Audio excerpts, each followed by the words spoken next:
Hey guys, Shotgun Spratling and Keely Yor back with another edition of Film Study for USCFootball.com, taking a look at how USC was able to beat Utah despite losing some of the statistical categories and how they were able to make some adjustments in the second half to open up the run game a little bit, how USC was able to attack down the field and create some big plays in the interim. USC was able to get a 30-23 upset win. Let's take a look. We have to start with Kedon Slovis being knocked out in the second play of the game, getting a concussion and not coming back. Obviously, USC misses a block here. Leki Fotu is able to give him a big hit. Well, let's take a look from a different angle. USC is going with a run-pass option here. You'll see all the offensive linemen on the left side are going to be blocking towards the left, and then he's going to see that he has off coverage on the other side and throw it to Amon-Ra St. Brown, which is a good option in this play. But the missed block here from Jalen McKenzie trying to get Leki Fotu ends up being the killer here. You'll see Francis Bernard actually is a free runner as well, but you see how he is impacted by the run play. He's not going to be able to get there in time as Slovis delivers this ball if Jalen McKenzie was able to get the block. Instead, Leki Fotu gets an easy hit on Kedon Slovis, and unfortunately for the Trojans, they end up losing their starting quarterback on just the second play of the game. The Trojans' second drive of the game, Matt Fink is going to find Amon-Ra St. Brown for a dramatic touchdown as he eludes some pressure, but let's see how that pressure got there. It's kind of an interesting play just because looking at what Utah does here, they're bringing both their linebackers up to the A-gap, and so I don't know exactly what happens with the USC. Is there a miscommunication here? Do they think that maybe they've seen on film that only one linebacker usually comes and the other one will drop out? Or maybe they just really respect Leki Fotu that much, which they probably should, but they double-team Fotu here and leave a linebacker free to come right up the middle. Brett Nealon's going one way, Jalen McKenzie's going the other. Free runner. Well, takes a little bit of Matt Fink magic here as he eludes the rusher. He's going to roll out, and we'll see him throw the ball down the field. He connects with Amon-Ra St. Brown. Tremendous catch here by St. Brown as well because he doesn't have a chance to tuck this away, and instead the safety comes over and is able to give a big hit. But let's look at a different angle. From this angle, we can see that the safety's in the middle of the field. This is going to be cover one. So the safety's got to be able to try to get across to anything he can. He's basically going to be able to take care of anything in between the numbers. Anything outside the numbers, the fade routes USC was having so much success with, that's where he can't really get to. He just doesn't have time to get over there. On this play, Matt Fink's actually, his throw is going to bring Amon-Ra St. Brown back inside. We'll see Ra goes up the outside sideline. It's a slot fade once more, and he runs back inside. You see him hook back in. If the throw's outside the numbers, the safety never has a chance to get over there and hit him. But instead, he's able to get a hit, but just give congratulations to Amon-Ra St. Brown for making a really nice catch on that one. Matt Fink for creating something out of nothing. They connect for a touchdown. USC goes up 14-7. Late in the first quarter, USC is going to try to mix up their defense on a third long play right here. They've got their pass rush unit in, which includes Hunter Echols. But we're going to see Hunter Echols is standing up in the middle of the defense, which tells me that he's going to back up and play some zone coverage. Now, is he going to be spying Tyler Huntley? Not exactly. He's going to fall back into an area, but he's going to have his eyes on Huntley the entire time. But let's look at just the magical work of Drake Jackson down here. He's going to get chipped by the tight end. They're going to try to give an extra guy to block him here. We'll see that he gets by that. He gets knocked off a little bit, but he goes inside the offensive lineman. Now he's beating the offensive lineman, so, hey, the running back's going to step up and block him. Hey, he's still going to go by that. Get a little bit of pressure on Tyler Huntley. We see Brandon Peely has a little bit too much lean as he comes around the edge here. We'll see him, and he's just a little bit off balance, and that keeps him from being able to get to Huntley as Huntley goes outside. But let's go back to Drake Jackson. Watch this guy. He's in the backfield. He's 10 yards behind the play. Does he give up? Is he done? No. He's chasing after Tyler Huntley here. He's going to end up making the tackle down the field, and he saves USC from giving up a first down on this third and long because he races down the field to jump on Tyler Huntley, and it's a big hit that is going to play later when Tyler Huntley gets exhausted towards the end of the game because of some of the hits that he takes. 4th and 3 for Utah early in the second quarter. They had a 4th and 1 on the final play of the first quarter and ran a speed option. They're going to go to the well once again and try to run it a second time to see if they can get another first down on it, but USC plays it perfectly. We're going to see Drake Jackson. He's going to take the first threat, which is the quarterback. He's going to try to force the pitch if need be, but John Houston is over the top. He's ready to take on the running back to the edge, so Tyler Huntley decides to keep it. Drake Jackson is there. The defensive line is coming across. Palia and Naitiote. All these guys are in the middle to stuff that run. It becomes a 2-yard gain. USC gets off the field. Turnover on downs. Against BYU, USC did a great job with this play in particular, this power play where they bring the H-back across. They bring a backside guard pulling.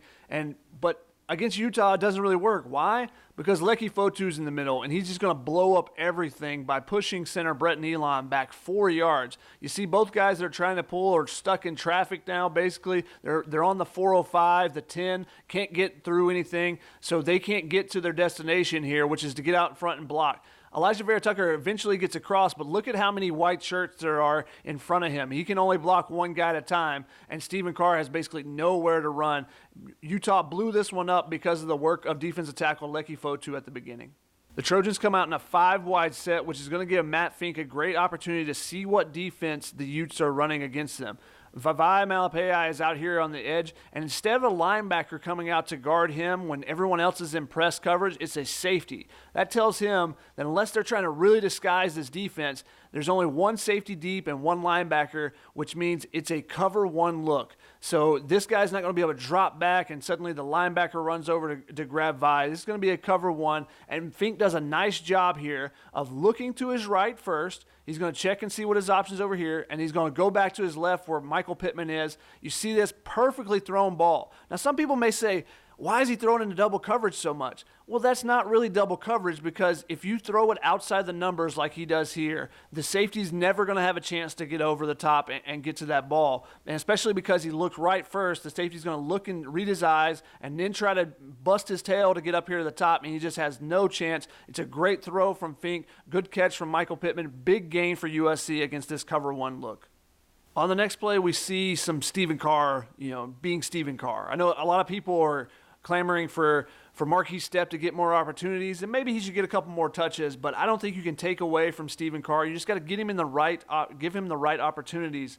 Anyone saying he's not running hard should just watch this play. I mean, he's going to catch the ball 4 yards behind the line of scrimmage. These two guys are immediately squared up. You got a third guy coming. What does Carr do? He's not going to just take the easy route and just go down, lose a yard. No, he ends up breaking 5 tackles on this play and picks up 4 yards. Now imagine if you give him a little bit more space, you get him out in the open, and he only has one guy against him. I think USC's got to do a little bit better job of scheming him open to give him some opportunities where he can, be outside and do a little bit of his magic and then make some guys miss and get some bigger gains instead of it just being a 4-yard gain on this play. Stephen Carr does fumble on the next play, but let's look at the blocking scheme actually on this play. He doesn't have much of a chance to do anything, and this is why USC changes their scheme up in the second half. They try to go with this reach scheme, which is going to ask Jalen McKenzie to come basically 3 yards, 4 yards over here with the splits that they're running with to try to get Leki Fotu, who's a guy who is a first, second round type of talent, and instead he's going to blow right through the middle. Drew Richmond, I'm not sure exactly what's going on here with him, whether he's supposed to be blocking. This might be a play. Brett Nealon said there was one play where he miscommunicated, and there were some guys who were blocking the pass, some guys were blocking the run. On this play, things just get broken and busted up. No chance for McKenzie to block Fotu, and instead he's right in the backfield. Stephen Carr doesn't even have a good chance to put this ball away. Instead, he ends up fumbling. USC loses the ball when they were in the red, just outside the red zone with a great opportunity to put some more points on the board. Middle linebacker John Houston missed a big tackle earlier in this drive that allowed Utah to get out of a 2nd and 25 situation, but watch him on this play. He does a really nice job. Watch his head movements. He's going to read the quarterback, look out at his receiver, read the quarterback, see that they're running a screen, and then immediately comes up. He gets through and is able to make a tackle before the blockers get out. And then also, I just love the way Marlon Tuipulotu has been playing. He does a great job here of recognizing that there's a screen and then starts screaming down the line to try to hit Britton Covey, and it's a big sandwich. USC Trojans put a hit on Britton Covey, this small scat back type of a guy that can create some missed tackles, not when he's getting sandwiched by a couple of different defenders. Late in the first half, you're going to get two really nice plays by Talanoa Hufanga. He's not even on the screen right now, but Jordan Wilmore, former USC running back commit, gets his only carry of the game here. But Talanoa Hufanga, you're going to see him come into the screen and come immediately just chasing down in a perfect form tackle here. He gets to a spot, squares his shoulders, drives through Jordan Wilmore, and then puts him on the ground. And then we're going to see him on the next play. And this play is probably even more impressive from Talanoa Hufanga. Out of the screen once again, Utah goes with a jet sweep here. Talanoa Hufanga, look him, read it, and watch him take on the block. Just avoids him and is able to make the tackle. The tight end has no real chance of blocking Talanoa Hufanga when he's coming downhill like that. Great play, reading the hips of the running back and being able to tell where he's going and then making the tackle. Yeah, you deserve a little dance, Talanoa. First and goal for Utah right before the half. They're trying to take a lead going into halftime, but they don't even block Greg Johnson on this play. They're going to leave him unblocked. He's going to come in and make a play. And just watch when he blitzes as well as Palier and Naitiote. Watch these guys. Before the mesh is even completed, they're both hitting the running back. The ball pops free, but watch everyone here. No one knows that the ball is free except for Greg Johnson. He's searching for the ball. Everyone else is cheering and say, yeah, we got that stop. The ball's right in front of Palier and Naitiote. Doesn't even notice. It's not until Greg Johnson's able to pick it up here. Talanoa Hufanga comes in late, and let's watch Talanoa. If he recognizes it just a little bit earlier, you see he doesn't know it either until now. But if he realized it just a little bit earlier, if he picks that up, that's a scoop and score touchdown. The whistle was blown. It would have been a controversial call whether or not the whistle was blown and whether USC was able to pick the ball up and run it back. Instead, they get a big turnover right before the half. It proves to be crucial in this game when it ends up being a touchdown scoring game. 3rd and 10, later in the same drive. Is Matt Fink going to read the defense and make a good throw again? No. He's going to do something that it's probably even better. He's just going to throw it up to Michael Pittman and let him go make a play. See Pittman here. It's going to be double coverage because the safety's going to be over the top. He's going to get over there in time. It's going to be a slant and go, and probably shouldn't throw this ball, but when you got Michael Pittman, hey, I mean, Graham Harrell said there's some of the throws he made we would say no at North Texas, but when you got Pittman out there, you can make it. Julian Blackman, who was a cornerback last year, he just does not play this ball very well, whereas Pittman does a great job of adjusting his route and going up and high-pointing the ball. And then, the towel fools them. It's the towel fool. You put it out there, let him grab the towel, and you can't grab the rest of your body. He runs it in for the touchdown. Utah's going to use an interesting motion here. They're going to have Derek Vickers at the top. He's going to come wide. And usually when you see these curved motions where he's not coming straight down the line, it's going to be an outside run. But instead, he curves out a little bit more, and he's going to take a handoff and go straight downhill, something that's kind of unique here. But Talanoa Hufanga has been coming up on some outside runs and making really nice plays coming off the edge. This time, he reads it perfectly once again. He's going to see what's happening. He steps up in the hole, and he's there to make the tackle on Vickers. It's an interesting look that Utah had a little success with earlier in the game, but this time, Talanoa Hufanga is there to make the tackle.